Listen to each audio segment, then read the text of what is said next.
Senhores, bom dia a todos, sejam novamente bem-vindos à Justiça Federal do Paraná. Em continuidade ao curso, neste momento anunciamos a palestra do Currículo Permanente, Módulo 2, Direito Administrativo, Função Social da Propriedade e Desapropriação. Convidamos para compor a mesa o excelentíssimo senhor Juiz Federal Danilo Pereira Júnior, que presidirá os trabalhos.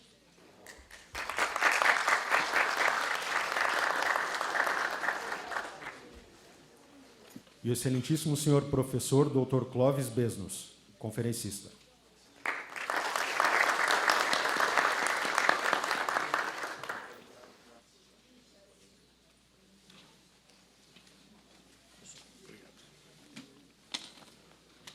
Com a palavra, o excelentíssimo senhor Juiz Federal Danilo Pereira Júnior. Primeiramente, bom dia a todos. Queria cumprimentar os colegas magistrados, na pessoa do desembargador Ricardo, que é o coordenador científico desse módulo, e, em especial, o nosso palestrante, conferencista de hoje, o professor Clóvis Besnos, pela sua disponibilidade e nos brindar com esse dia que temos certeza que será enriquecedor e engrandecedor. É um agradecimento em nome da Escola da Magistratura e do Tribunal Regional Federal da 4ª Região, da Seção Judiciária do Paraná. Meus cumprimentos e meus agradecimentos. O professor Clóvis vai nos brindar hoje com a conferência sobre a função social da propriedade e a desapropriação. O professor tem um currículo extenso, eu vou fazer um breve resumo do seu currículo. O professor é doutor e mestre em Direito de Estado pela Pontifícia Universidade Católica de São Paulo, professor da Faculdade de Direito da PUC, nos cursos de graduação, pós-graduação em Direito Administrativo e Teoria Geral do Direito. É conselheiro do Instituto de Direito Administrativo Paulista, membro associado do Instituto dos Advogados de São Paulo, diretor de cursos do Instituto Brasileiro de Direito do Estado e é advogado. Passo, então, a palavra, para não tomar mais o tempo dos colegas que vieram ver o professor, e... Bom dia a todos. Primeiramente, eu quero agradecer o honroso convite recebido ao desembargador federal Thompson Flores, ilustre diretor da Escola de Magistratura do Tribunal Regional Federal da 4ª Região, e ao não menos ilustre desembargador federal Ricardo Teixeira do Vale Pereira, ambos coordenadores científicos do 2º módulo da 4ª edição do curso de Currículo Permanente Direito Administrativo, ministrado em 2014. Cumprimento também o ilustre magistrado federal que me concede a honra de presidir esta mesa, o Dr. Danilo Pereira Júnior. O tema que me foi destinado é a função social da propriedade e a desapropriação. Pelo convite, eu percebi que a matéria do curso é voltada para a competência dos juízes federais, de tal sorte que, ao tratar da desapropriação em decorrência da função social da propriedade, eu deverei focar minha exposição na reforma agrária, que é essa que é da competência da Magistratura Federal, e, não obstante, fazendo um panorama geral preliminar da função social da propriedade no nosso ordenamento. A expressão função social da propriedade, ela não é nova no ordenamento brasileiro. Já desde 46 figurava essa expressão, função social da propriedade. As constituições traziam a expressão função social da propriedade. Todavia, a doutrina costumava se referir a esse tipo de previsão como meramente programática, ou seja, sem efeito algum, de tal sorte que ficava mais ou menos como um enfeite da Constituição, sem nenhuma consequência prática. Eu me lembro até que o Eros Roberto Grau, na sua obra Direito Urbano, se insurge contra isso, dizendo que, mesmo naquela época, que qualquer preceito constitucional haveria de ter uma consequência na vida prática. Mas é necessário que se compreenda a evolução do direito e o caminhamento do direito ao longo dos anos. Até, se a gente pegar como ponto de partida o chamado Estado de Polícia, onde o que existia era a preponderância do príncipe, que era tido como receptor de um mandato divino e que, portanto, seus atos eram incontrastáveis.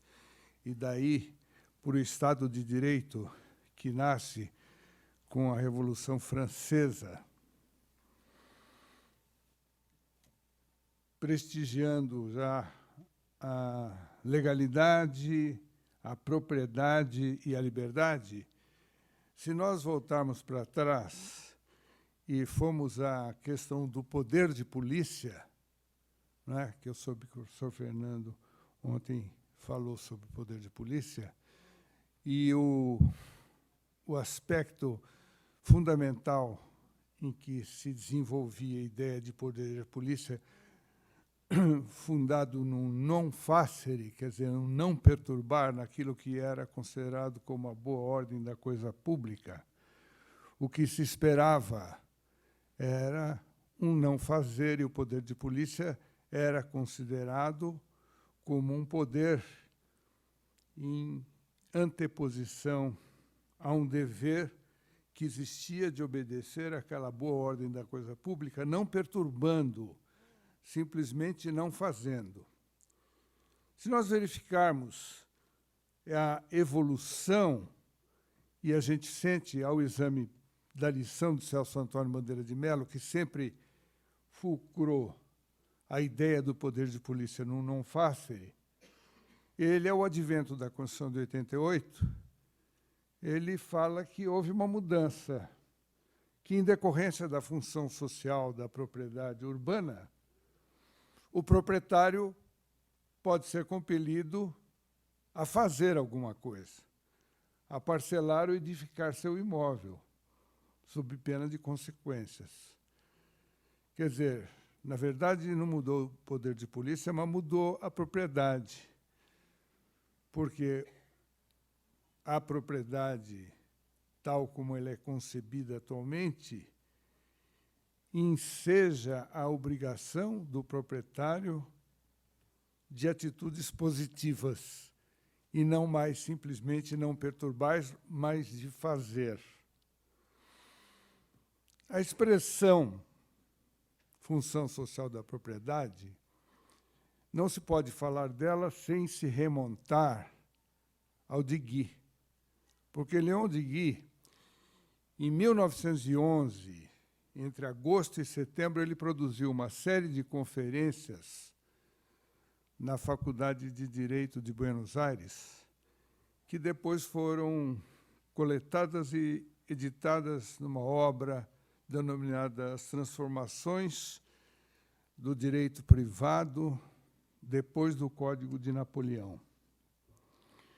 E o Leon Digui, já, quer dizer, com uma antevisão da coisa, ele já criticava tanto a Declaração dos Direitos do Homem como o Código de Napoleão, naquilo que dizia respeito à liberdade e à propriedade.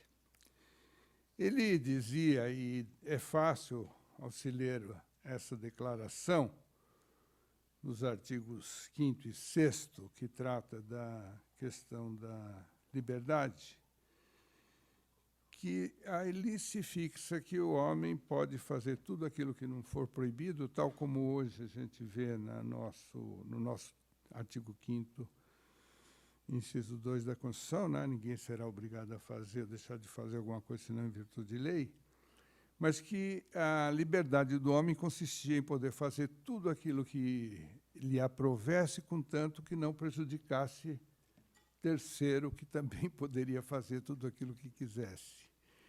Ele dizia que essa situação, concebendo-se o direito de liberdade dessa forma, implicava em se admitir que a liberdade de fazer também outorgava ao homem o direito de nada fazer.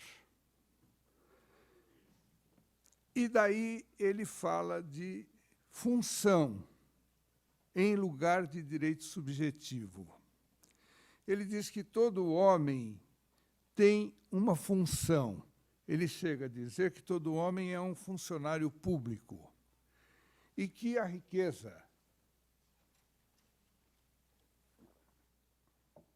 se reportando Augusto Comte, já de uma obra de 1850, deve ser utilizada para uma função em prol da sociedade, e daí ela será aplaudida. Caso ela seja usada num sentido egoístico e simplesmente em favor do proprietário, ignorando a interdependência social, ela será censurada.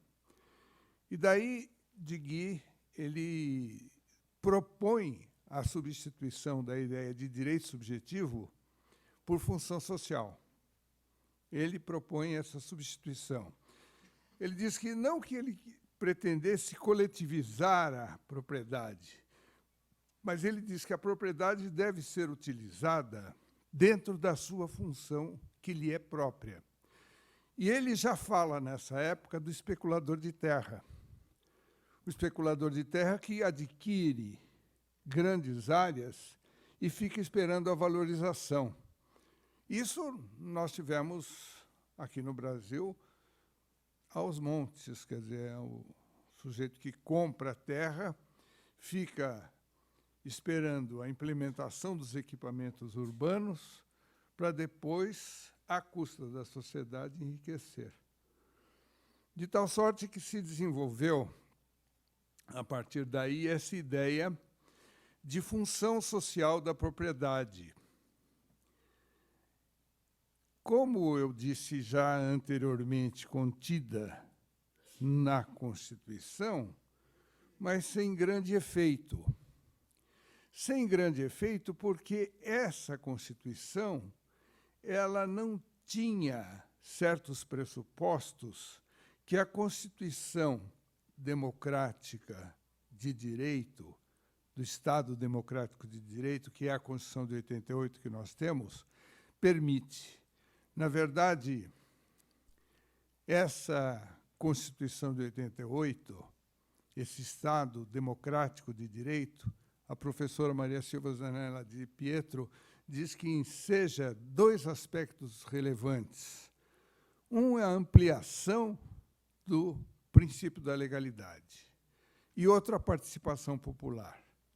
A ampliação do princípio da legalidade no sentido de que se passa a pensar em legalidade não simplesmente com base na lei, mas também nos demais valores que compõem a ordem jurídica e que, em última análise, configuram o direito. Nós temos entre nós, na lei que regula o processo administrativo federal, que alguns entendem que é nacional, um princípio que se deve proceder de acordo com a lei e com o direito. Enfim, a Constituição de 88, ela acolhe uma série de valores que se transformam no campo deontológico em princípios. E esses princípios, segundo a chamada doutrina pós-moderna, devem incidir ao lado das regras, que são espécies normativas, no sentido de um comando de otimização. Então, o que se vê é que a Constituição congrega uma série incontável de valores transformados em princípios que permanecem em permanente choque, em constante choque, e que devem encontrar uma solução sem que um princípio implique no aniquilamento de outro, mas só seu afastamento diante da condição do caso concreto. O que significa que o direito não se concretiza mais simplesmente pela subsunção, mas também pela ponderação. Essa ponderação de princípios que leva a fazer com que um princípio, num determinado momento, tenha um peso maior do que outro, no sentido de afastá-lo, ao passo que as regras normalmente ou são válidas ou inválidas e se resolvem pela solução, não é, da prioridade de aplicação, da lex posterior revogat priori ou da lei especial em relação à lei geral, enfim, com um sistema de solução decorrente da subsunção. E, ao lado disso, essa questão dessa gama de valores que se transformam em princípios e que se entrechocam e que, quando isso ocorre, um dá lugar ao outro no sentido de prevalência em função do peso que tem em virtude do caso concreto. Por exemplo, o que se pode dizer é princípio da continuidade dos serviços públicos e a greve nos serviços públicos. Esses valores, quando se entrechocam, traduzidos em princípios, vão ter, num determinado momento, uma prevalência que vai ser resolvida pelo sopesamento. Normalmente, esse sopesamento implica em aplicar-se, de um lado, a razoabilidade e, de outro lado, as regras da proporcionalidade, isso é, a adequação, necessidade e proporcionalidade em sentido estrito. A mesma coisa se vê no direito americano quando se pensa no devido processo legal, o due process of law, que, tendo-se em conta que law quer dizer direito e não lei, e lei quer dizer statute. Então, o statute ele tem que ceder espaço à law.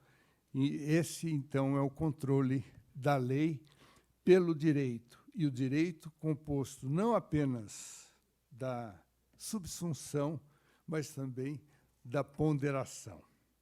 Me perdoem essa parte introdutória, mas é que nós vamos falar de confrontos de direitos acolhidos pela Constituição, e agora eu prometo que eu vou passar para uma parte mais prática e menos de teoria geral do direito. Na verdade, a Constituição da República, ela acolhe o direito de propriedade. Artigo 5º, inciso 22. E logo no inciso 23, ela diz: a propriedade atenderá à sua função social. E no inciso 24, ela estabelece que a lei deverá dispor sobre o procedimento para a desapropriação por necessidade, utilidade pública e interesse social, ressalvados os casos previstos na Constituição. De tal sorte que nós estamos diante de conceitos.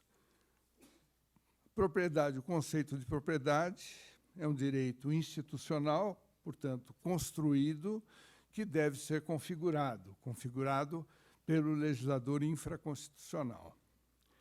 E nós estamos diante de um conceito que é a função social da propriedade. A expressão função social da propriedade, ao meu ver, pode ser concebida em dois sentidos, no sentido estrito e no sentido lato.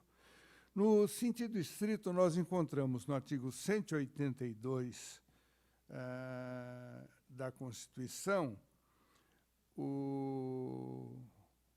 a função social da propriedade urbana. e no artigo 186, aquilo que se considera a função social da propriedade rural.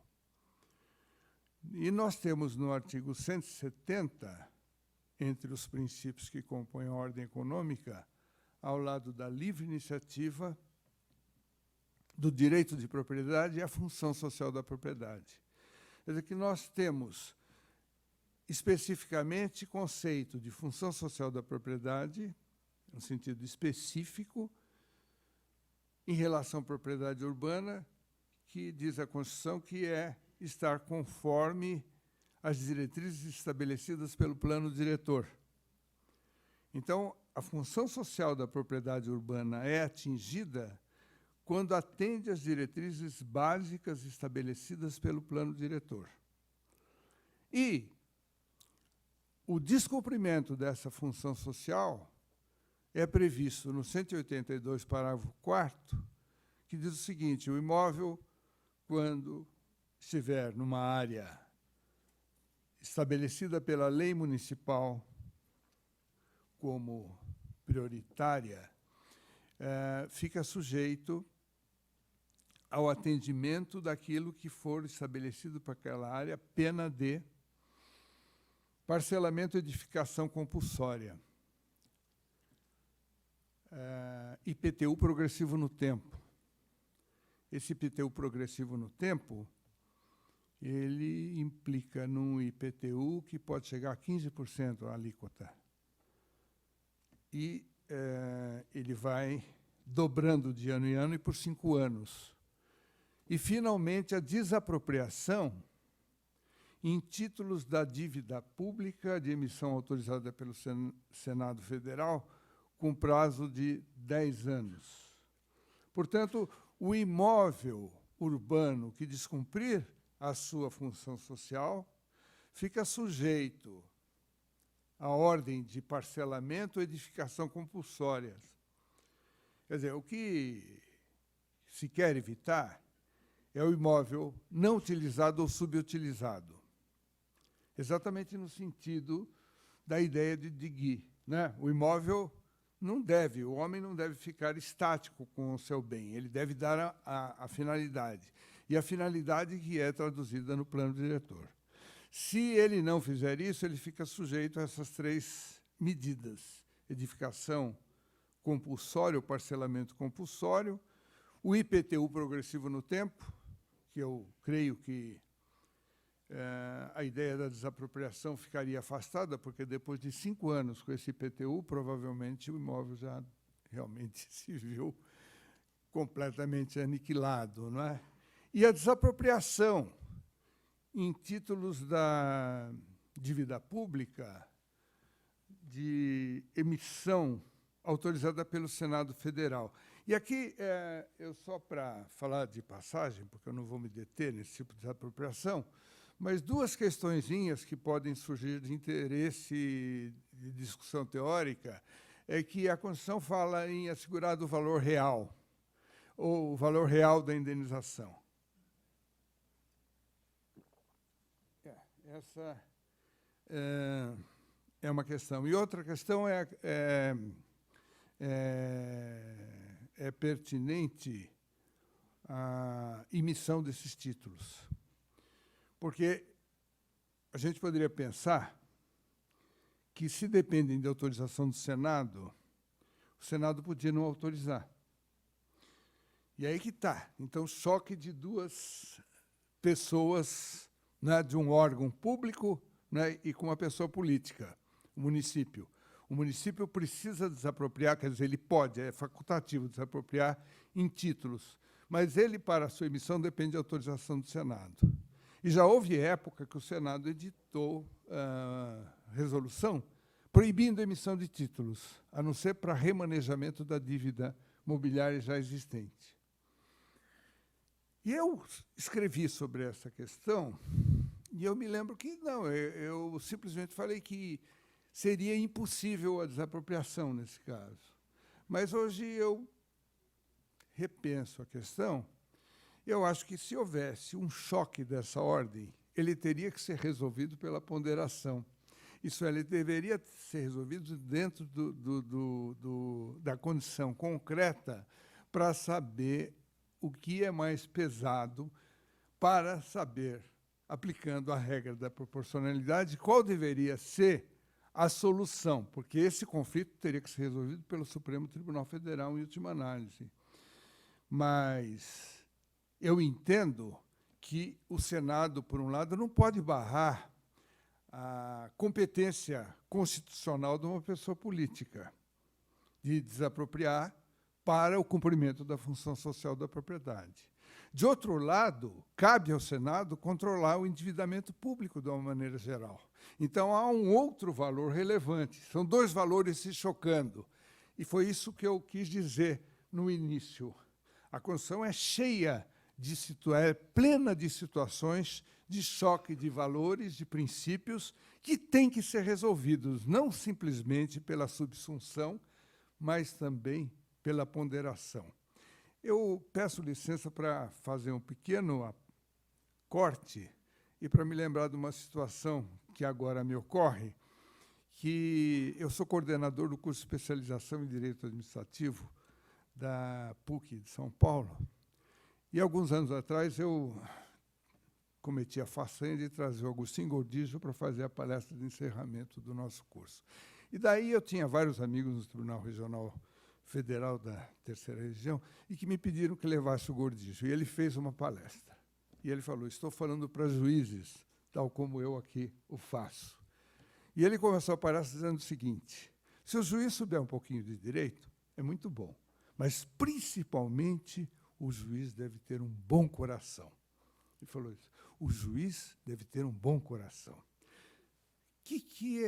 Qual é o significado? O juiz deve ter sensibilidade. O juiz deve ter sensibilidade, principalmente num Estado como o nosso, onde ele acaba sendo, de uma certa forma, criador de norma e aplica não só a subsunção, mas aplica a ponderação.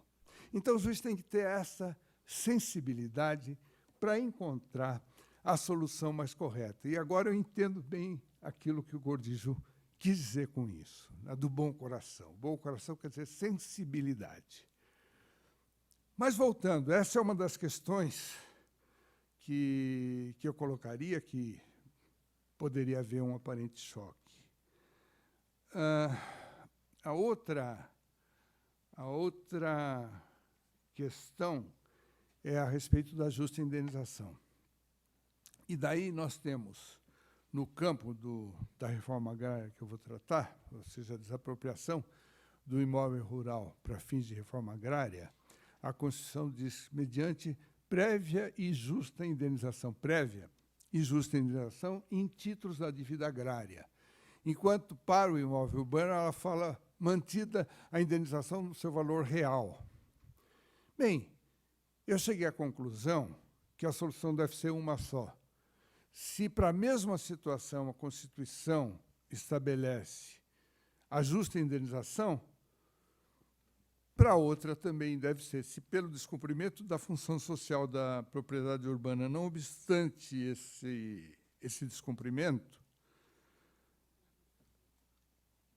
se estabelece a justa indenização, de outra parte, eu tenho que entender que quando o artigo 182, parágrafo 4º, inciso 3, se não me engano, fala em real, indenização real, ele está querendo falar em justa indenização. Até porque a palavra indenização, o termo indenização, ele vem de indene mais risar, que significa completude, recomposição integral. Até justa indenização, portanto, até pleonástica. Então, bastaria falar indenização para se entender que deve ser total. Então, eu prometo que, de agora em diante, vou tratar apenas da competência da Justiça Federal. A desapropriação para fins de... O descumprimento da função social da propriedade rural me permitam pegar a Constituição no artigo 186, ela estabelece o seguinte: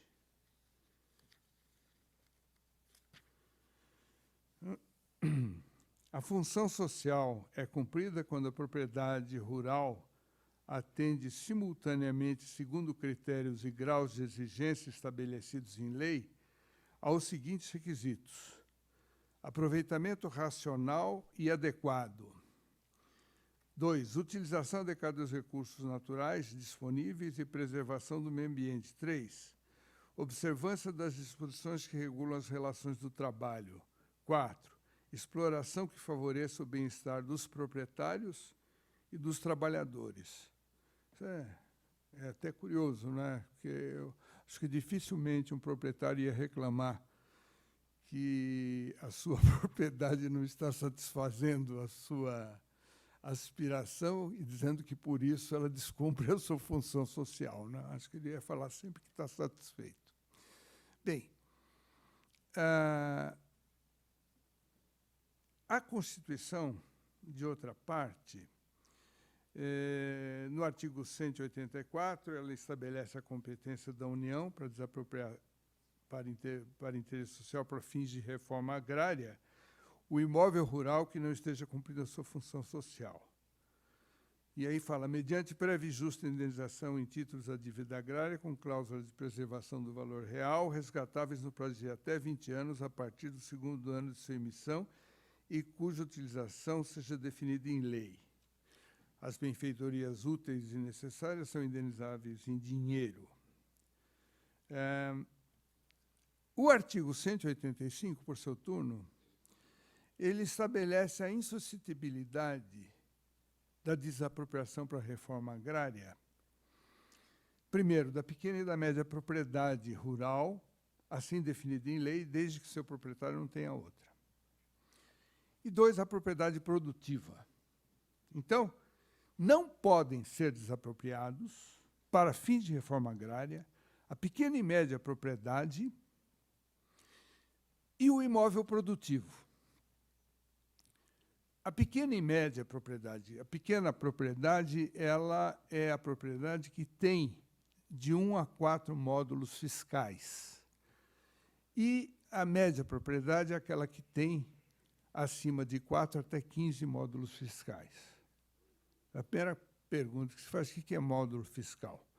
Módulo fiscal é uma medida estabelecida em hectares, fixada por cada município de acordo com as suas culturas preponderantes. Então, o módulo fiscal ela varia de acordo com cada município. Ela vai ser estabelecida pelo município de acordo com a cultura preponderante. De tal sorte que um município poderá ter, um módulo fiscal pode ter 10 hectares, outro pode ter 100.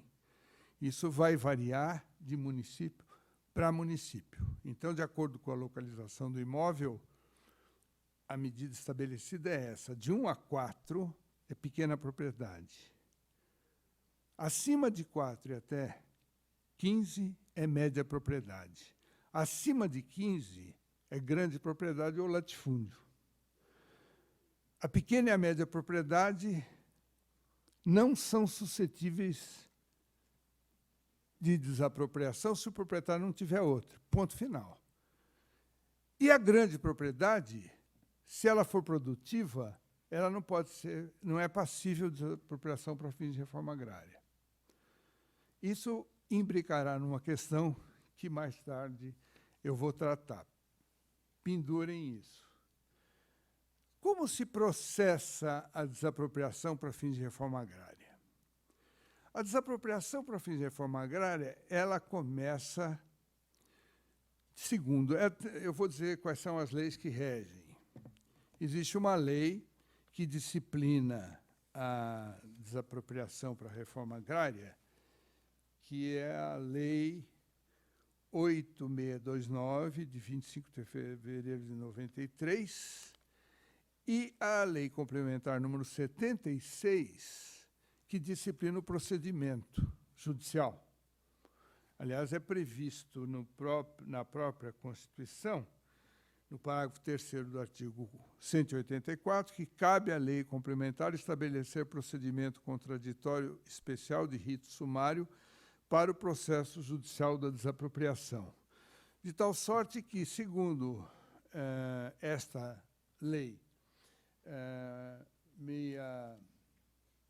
8629, a desapropriação se processa da seguinte maneira: o proprietário recebe uma comunicação que deve ser, inicialmente a tentativa deve ser pessoal, ou seu representante ou a seu preposto, e caso assim não se localize ninguém na área, ela pode ser feita por edital no jornal de grande circulação, mediante de grande circulação, jornal do estado onde se situe o bem, por 3 vezes. Efetuada essa comunicação, ela tem o efeito de possibilitar a entrada no imóvel para verificar a situação do próprio imóvel. A lei fala de uma outra entrada sem comunicação, mas para fins de medida de polícia. Ou seja, fala em poder de polícia. Quer dizer, para fins do exercício do poder de polícia na atividade rural, evidentemente não há que haver um aviso prévio. Claro, porque se quer constatar se há alguma coisa, tal tipo trabalho escravo ou cultivo de plantas psicotrópicas, não se deve avisar, né? Quer dizer, então, há o direito da penetração no imóvel, independentemente de aviso. Mas este aviso, para fins de reforma agrária, de iniciar o procedimento, ele tem um significado na lei de ocasionar a impossibilidade da alteração do imóvel, seja quanto à sua extensão, seja quanto ao seu plantio, durante o prazo de 6 meses a partir desse aviso. Até o professor Celso Antônio Bandeira de Mello, comentando o dispositivo, ele fala assim, mas afinal, o que se quer? Quer desapropriar ou que a terra seja produtiva? Bem, enfim, é uma observação dele. Ele acha que esse prazo seria inconstitucional, porque nada impediria que o proprietário desse... Bom, é claro que fazer a divisão do imóvel, por que divisão? Porque a pequena e média propriedade são insuscetíveis de ser desapropriadas. Logo, que faz o proprietário, pega e cinde a sua propriedade, vai no registro, o registro acabou. Então, são pequenas e médias propriedades. Tal. Isso, a lei diz que não pode. Alterar a questão de ocupação da área ou a sua produtividade me parece difícil no prazo de 6 meses. Bom, mas, enfim, efetuado essa comunicação, então fica a União, através do... Aqui se fala do seu órgão, né? Mas, na verdade, não é órgão. Há um erro técnico, porque quem faz é o INCRA é autarquia e, portanto, é pessoa, não é órgão. Há que se fazer essa distinção, porque a pessoa, o órgão compõe uma pessoa, é tirado da ideia de corpo humano, não é? Coração, pulmão, tem funções. A pessoa é uma só. Então, essa possibilidade, o que vai ser examinado? 2 coisas vão ser examinadas para ver se o imóvel atende à função social da propriedade. Em primeiro lugar, o grau de utilização da terra, o GUT. O que é o GUT? O grau de utilização da terra. É um percentual, quer dizer, um índice de utilização da área aproveitável do imóvel. Então, o que a lei diz? que deve ser utilizado pelo menos 80% da área aproveitável do imóvel. E a própria lei cuida de dizer aquilo que não é aproveitável. Por exemplo, construções, as áreas de preservação permanente e a reserva legal. A reserva legal, ela constituir-se-ia área não aproveitável desde que averbada. Isso a jurisprudência é mais ou menos pacífica.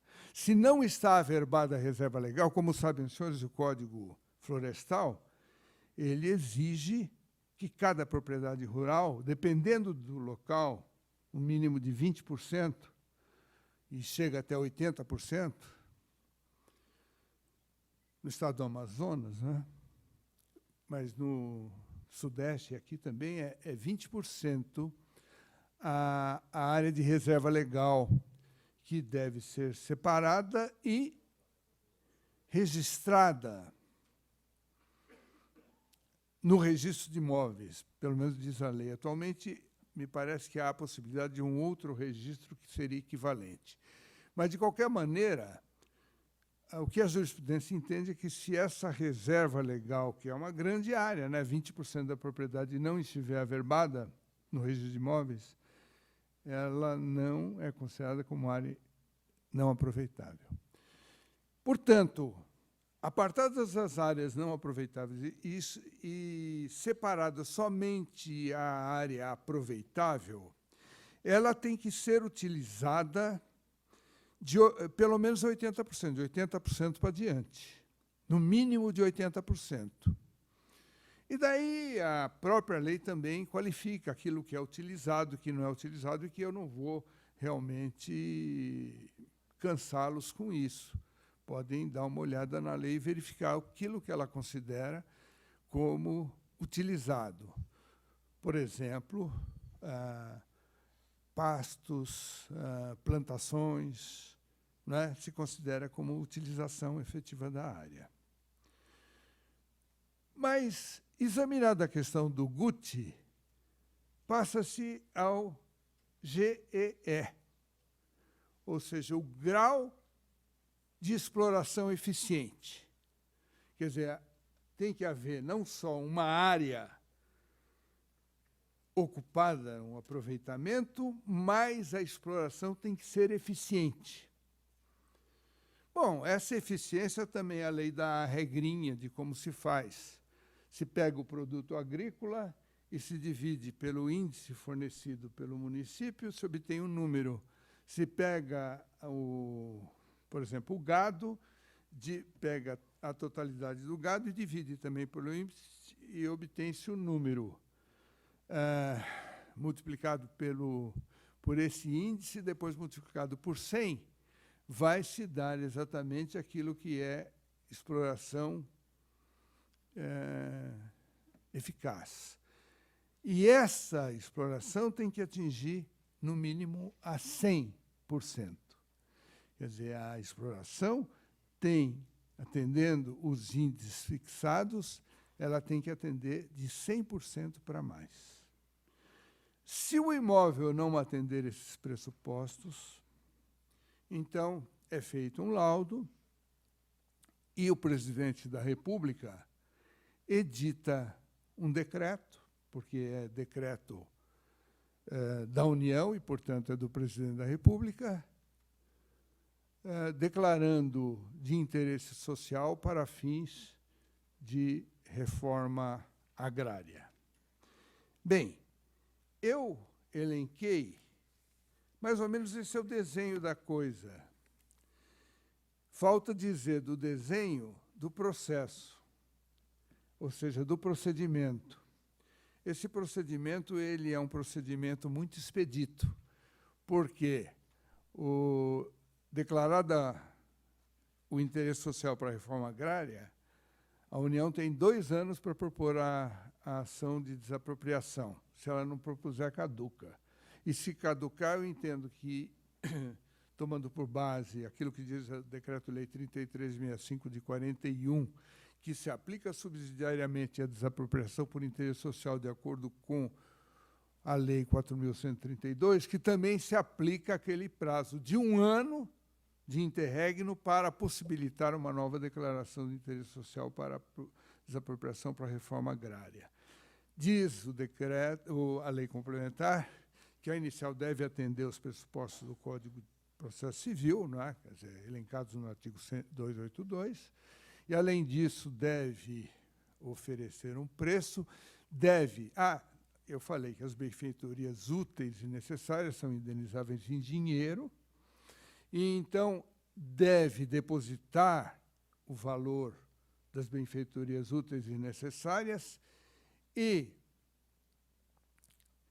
proceder à emissão dos títulos da dívida agrária, que são vencíveis em até 20 anos, com um balão de 2 anos. E daí que a indenização para imóveis de até 70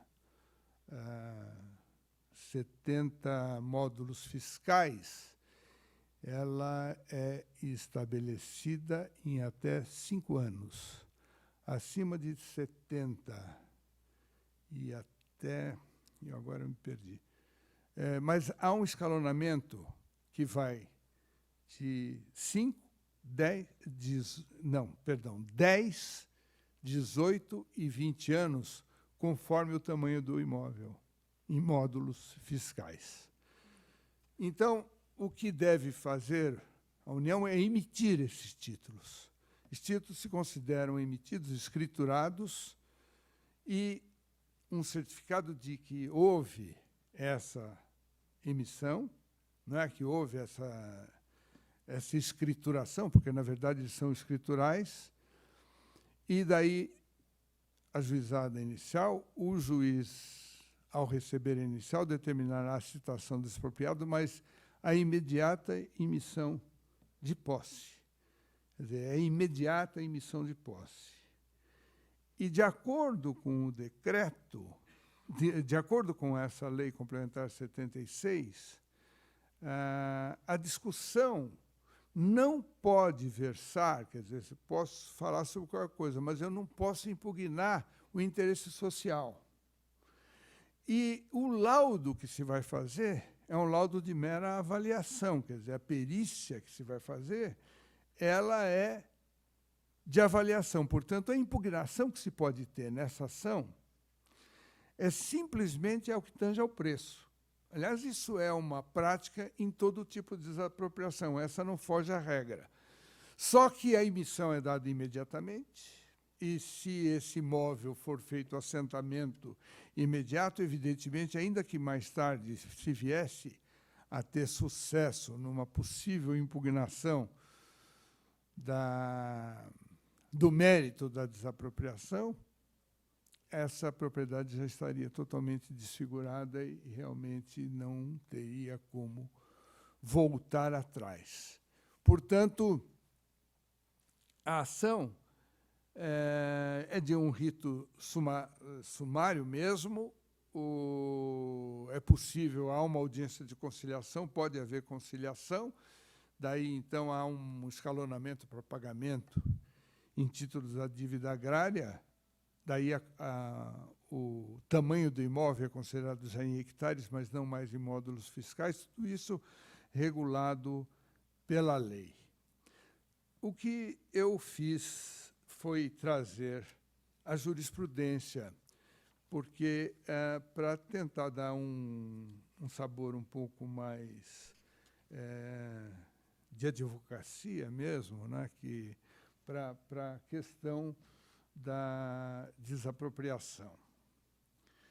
Então, em primeiro lugar, diante dessa situação de um procedimento sumário praticamente onde não há a possibilidade da arguição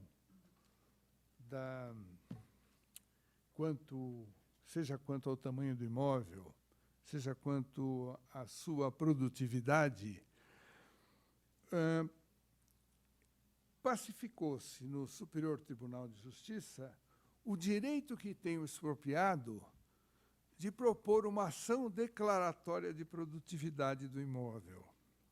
Então, qual a saída? Se eu não tenho uma vez comunicado e declarado de utilidade pública, eu, antes até da ação, eu proponho uma ação de declaração de produtividade do imóvel, pedindo uma medida cautelar antecipatória no sentido de bloquear a emissão provisória de posse. E eu trouxe aqui, nesse sentido, o agravo regimental no agravo em recurso especial, número 85621, da Bahia, ministro Humberto Martins, e o recurso especial 725477, de relatoria da ministra Eliana Calmon. O primeiro é de relatoria de Humberto Martins, ministro Humberto Martins. O Supremo Tribunal Federal negou o exame dessa matéria ao fundamento da inviabilidade do revolvimento probatório. Então, nós temos aqui o agravo regimental no recurso extraordinário 594383 da Bahia, relator ministro Teório Zavascki, e, no mesmo sentido, o agravo regimental no recurso extraordinário 607731 do Paraná, ministro Roberto Barroso. De outra parte, outra questão diz respeito à área do imóvel, uma vez que a pequena e média propriedades não podem ser desapropriadas para a reforma agrária se seu proprietário tiver outra.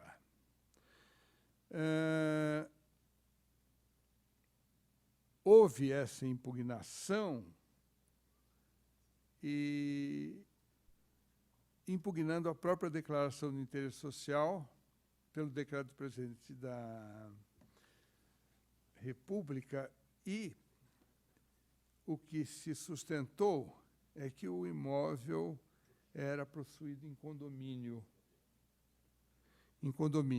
Quer dizer, às vezes há situações de sucessão, não é? Quer dizer, os herdeiros herdam o imóvel, cada um teria a sua parte, mas ainda não foi feita a partilha, ou se foi, ainda não foi registrado no registro de imóveis. E o Supremo considera, é pacífico, que, enquanto não registrado no registro de imóveis, as partes condominiais, independentemente, o imóvel continua passível de desapropriação.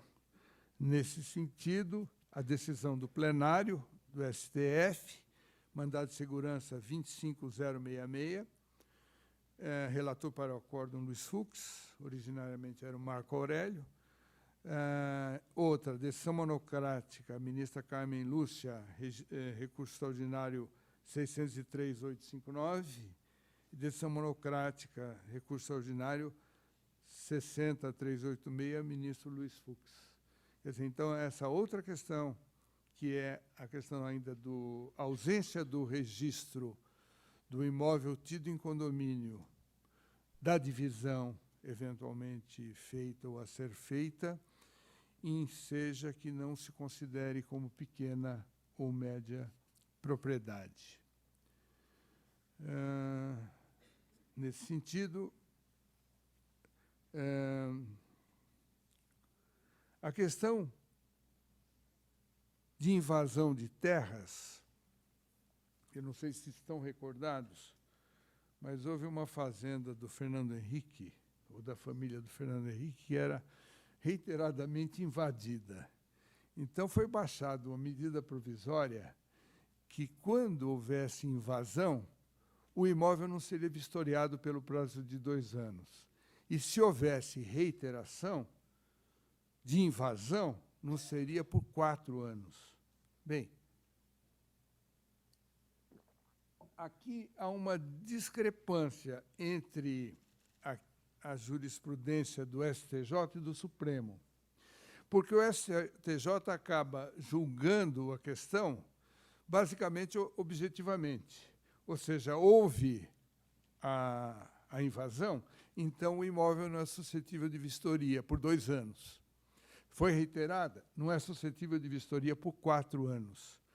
Mas eu trouxe um acórdão onde o próprio acórdão do STJ relata a posição de diversos julgamentos do Supremo, que acabou dando um sentido não objetivo para a invasão, mas desde que essa invasão inviabilizasse a verificação da produtividade do imóvel. Então, foi uma saída que se deu para dar um sentido, ou seja, para alargar a possibilidade, mesmo com invasão, de haver a vistoria e seguir a reforma, a verificação do imóvel. Então, nesse sentido, há diversas decisões que, quando a invasão alterar a situação de produtividade do imóvel por causa da própria invasão, ou quando a invasão, mesmo feita antes da vistoria ou durante a vistoria, inviabilizar, daí sim ficaria impedida a vistoria. Então, são 2 posições diferenciadas. Mas, não obstante essa situação, nesse acórdão que eu trouxe à colação, que é de relatoria da ministra Eliana Calmon, ela conclui que a posição do STJ é pacífica, que, havendo a invasão, é suficiente para impedir a vistoria para fins de reforma agrária. Bom,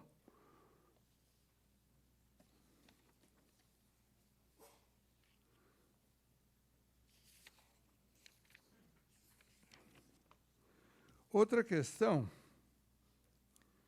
que se traduz no seguinte: como nós vimos, o descumprimento da função ou o alcance da função social do imóvel rural, ele tem pressupostos objetivos. Quer dizer, a exploração adequada, o imóvel deve ser produtivo. Atender o meio ambiente, né? Não violar o meio ambiente, não incidir em irregularidade quanto à legislação trabalhista e ser satisfatório para o proprietário e para os empregados. Mas surge uma questão realmente interessante, porque a Constituição diz que o imóvel produtivo não é passível de desapropriação por reforma agrária. Então, pergunta-se, o imóvel produtivo que descumpre a sua função social sob outros aspectos, a Constituição diz que ele não pode ser desapropriado por fim de reforma agrária, mas ele descumpre a função social. Como é que fica? Ele pode ou não pode?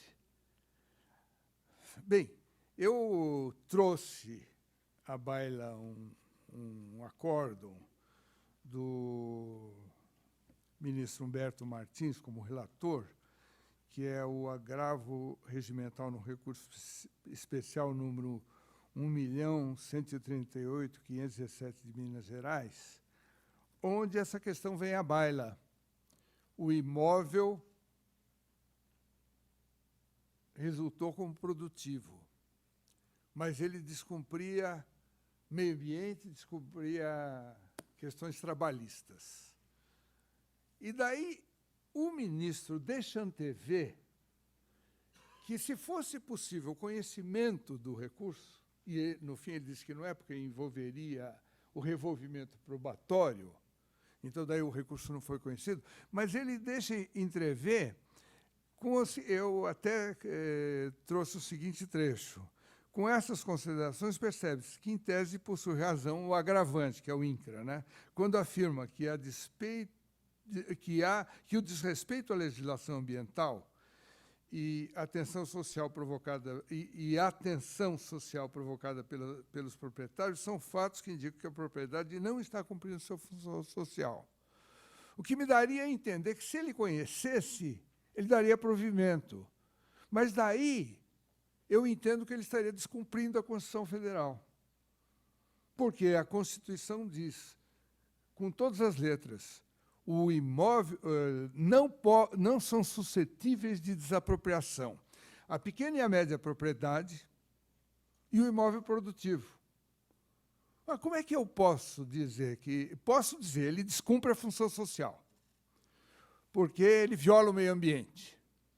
É claro que há legislação que pune gravemente quem descumpre o meio ambiente. A Lei 9.605, que tem penas pesadíssimas em ordem administrativas e penais, com detenção de até 5 anos, pelo descumprimento, pela violação do meio ambiente, a Lei 9.605 de 98.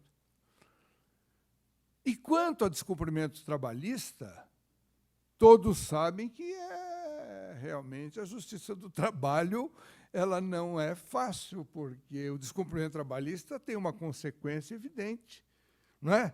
Da reclamação trabalhista, de inspeções pela Delegacia Regional do Trabalho, que pode resultar em multas gravíssimas.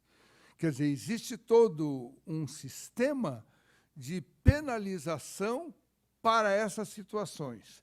Mas eu digo, mas isso não significa uma penalidade pelo descumprimento da função social da propriedade.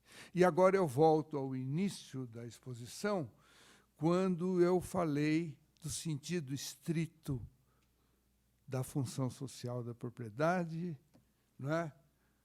Quando eu falei do sentido da função social da propriedade urbana e rural, e falei que existe um princípio da função social que se insere na ordem econômica como princípio ao lado da propriedade. O que significa isso?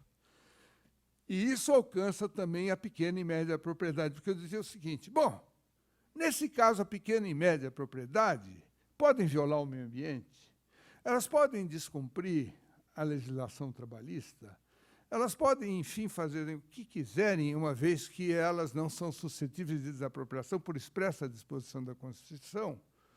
E o imóvel grande que, não obstante, descumpra os demais preceitos da função social da propriedade, se ele é produtivo, também não pode. Então, eu me volto para esse preceito genérico do princípio da função social da propriedade para dizer que a lei poderia criar penalidades pelo descumprimento da função social da propriedade que não fosse a desapropriação. Ela poderia criar penalidade tipo astrentes, mais ou menos como o IPTU progressivo, não o IPTU progressivo, é claro, mas colocar pena de multa pelo descumprimento da função social da propriedade para o imóvel, latifúndio que fosse produtivo, portanto, estivesse fora da desapropriação para fins de reforma agrária, e para pequena e média propriedade. Portanto, no meu modo de ver, a solução seria legislativa e ela estaria com base constitucional, na medida que o princípio da função social da propriedade se espalha pelo ordenamento como um princípio aplicável à ordem econômica. Bem, essa é uma das questões.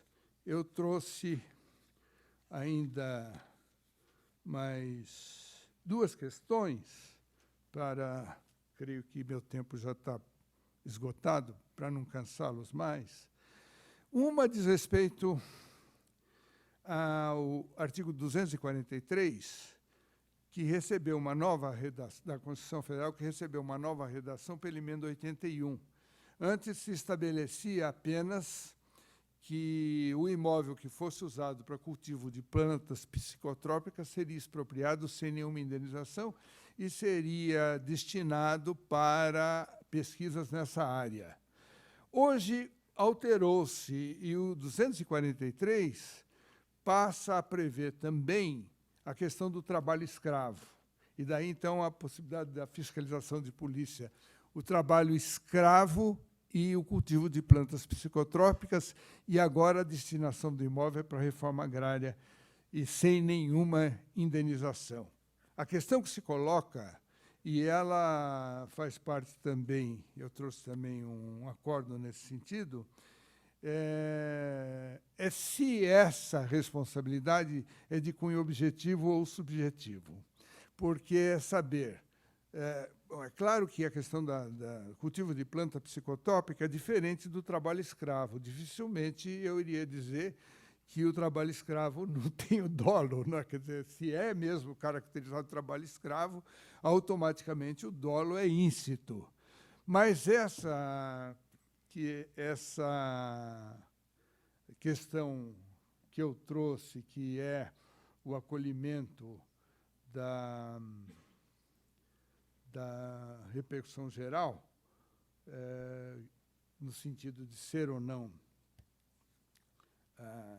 subjetiva ou objetiva, em relação ao cultivo de planta psicotrópica, o proprietário poderia, sem saber que isso ocorre, que um determinado empregado, no seu quintal, cultivasse maconha ou outra planta qualquer, e ele não poderia saber, quer dizer, precisaria ficar comprovado, no meu modo de ver, dolo ou culpa grave, né, nessa situação. Então, eu entendo, falando aqui diante do penalista, que eu entendo que a punição, via de regra, ela não admite a objetividade. Quer dizer, tem uma outra situação que surge agora com a lei de anticorrupção, que estabelece responsabilidade administrativa para as empresas de caráter objetivo. Eu entendo que isso é inconstitucional, eu entendo que é inconstitucional toda medida punitiva que não leve em consideração, em princípio, medida penal administrativa ou penal, que não leve em consideração o dolo ou culpa. Essa questão está sendo discutida no Supremo, uma vez que o Supremo acolheu a representação geral no recurso extraordinário número 653-336 de Pernambuco, relator ministro César Peluso, que, no sentido da repercussão geral, ainda está sob julgamento, mas foi acolhido. Finalmente, para terminar mesmo, eu prometo, é a questão da justa indenização, porque o artigo 12 da Lei 8629, ele estabelece que será considerada justa a indenização de acordo com o preço do mercado. Para mim, eu vislumbro uma questão. Se a Constituição fala em justa, tem que ser justa mesmo. E o preço do mercado, normalmente, é o preço do mercado à vista, de tal sorte que, se eu tenho para pagar em até 20 anos, é claro que simplesmente aplicar o preço do mercado num pagamento em 20 anos, eu não estou realizando a justa indenização. Então, essa é a minha opinião, e eu espero não tê-los maçado muito com essa palestra, e agradeço a atenção com que me ouviram. Muito obrigado.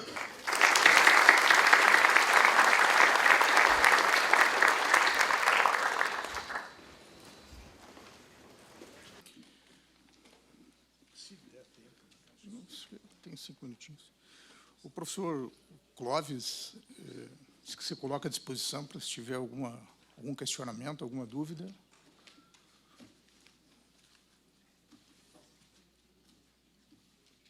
Bom, e não havendo, eu gostaria, professor Clóvis, ao cumprimentá-lo, também, aproveitando uma passagem da sua exposição ali, dizer que dos magistrados que eu conheço, 100%, além de conhecer muito direito, 99% tem bom coração. O problema é esse 1%. Mas, assim, eu queria cumprimentá-lo, né, pela rica, instigante, profunda e didática exposição.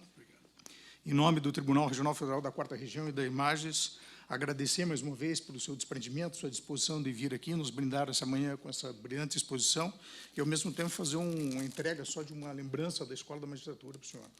Muito obrigado.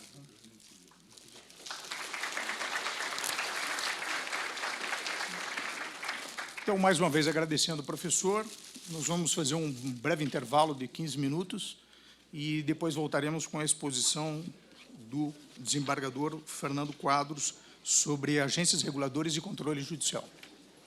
Aqui eu devo assinar.